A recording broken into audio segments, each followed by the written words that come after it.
नमस्कार, मी रवींद्र ठाकरे, सहाय्यक पोलीस निरीक्षक, सिल्लोड ग्रामीण।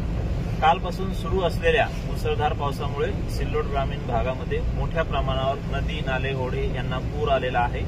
आज दिनांक 16/9/2025 सकाळी 7 वाजताची ही परिस्थिती आहे। सिल्लोड ग्रामीण भागातील कोटनांद्रा, चारनेर, आमठाणा, घाटनांद्रा, केळगाव, बोरगाव बाजार, बोरगाव सारवणी, बोरगाव वाडी आणि संपूर्ण पूर्णा काठावर मोठ्या प्रमाणावर पुराचे पाणी शिरलेलं आहे।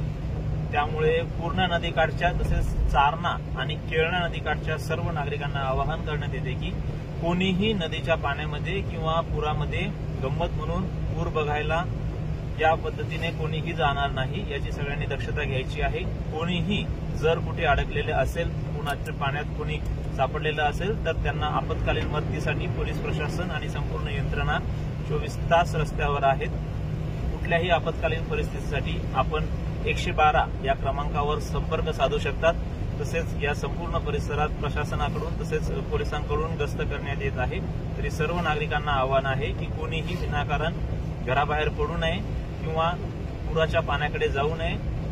कुठलीही जीवितहानी होणार नाही याची सगळ्यांनी दक्षता घ्यायची आहे। दिलेल्या सूचनांचं सगळ्यांनी पालन करून प्रशासनास सहकार्य करावे। धन्यवाद।